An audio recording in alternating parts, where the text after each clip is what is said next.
Day, for this video po, magigrill po ako ng, ayan, yung, kung tawagin po dito ay pancetta. Hiniwang na taba ng baboy na may laman. Ewan ko kung anong tawag niya sa Pinas. Igigrill natin po dito para po alisin yung taba ng baboy. Ayan, para healthy. Kaya tara, samahan nyo si Juday. Ayan mga kajuday, habang titimplahan natin ng ating karne, atin na itong paiinitin ng ating, ayan, hinaalang natin. Ganyan lang kahina po ang apoy niyan, yan. Painitin na natin ang ating lutuan. Ang ating grilled pan. Yan, lagyan natin sa pinggan mga kajuday. Para matimplahan natin ng ating pancetta. Ayan, medyo ganito. 6 na piraso. Ayan, ating titimplahan isa-isa. Siyempre, una muna mga kajuday, lalagyan natin ng konting asin para yung karne natin ay may lasa.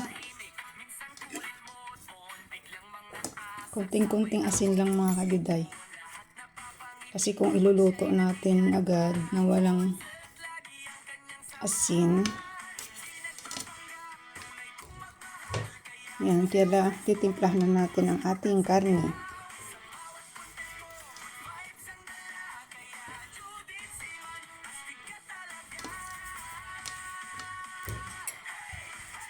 Yan.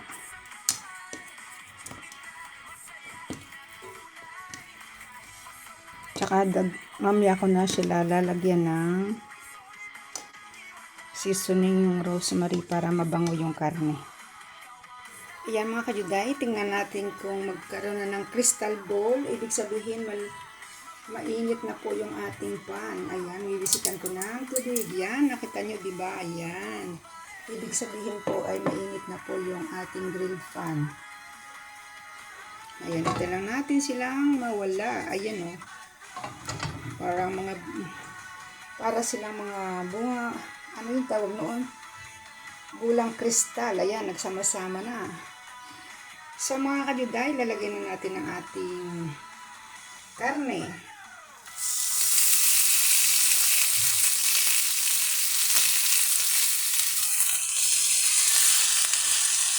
Ayan.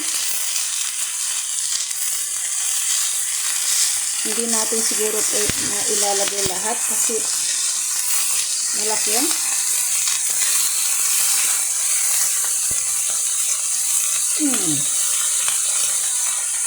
Ayan, nausok na. Para na tayong,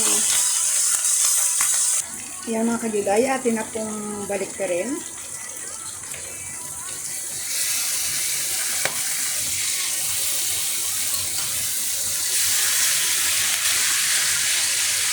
Ang daming mantika na nilalabas.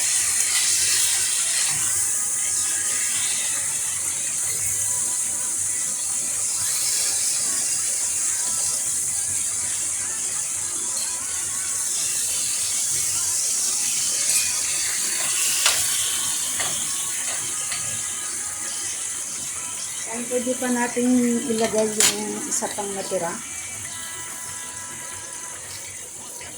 Yan.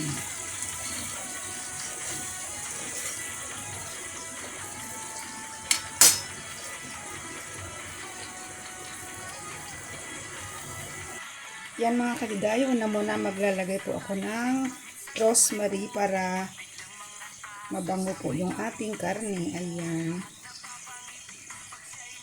Yan, tapos mga kajuday, maglalagay po tayo ng seasoning para po sa karne talaga. Yan.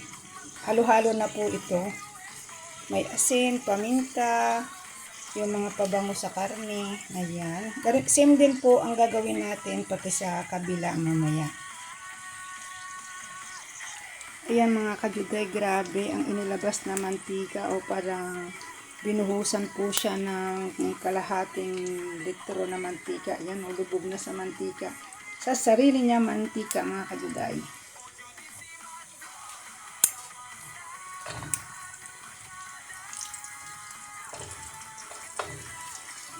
Mga kajuday, grabe ang mantika. Oh, ang dami. Ano, nakita nyo, ang dami niyang nilabas na mantika.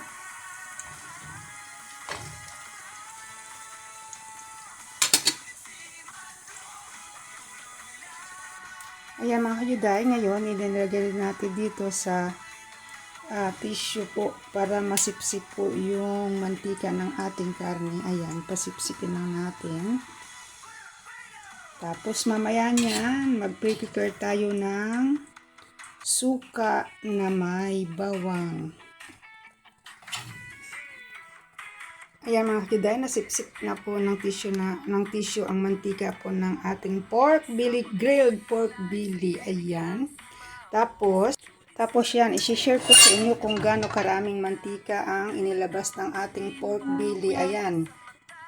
Isang baso po ang mantika na napalabas natin sa ating grilled pan. Ayan, mga kajuday, kung gaano karami natanggal na ang mga sibo na dapat papasok sa ating katawan.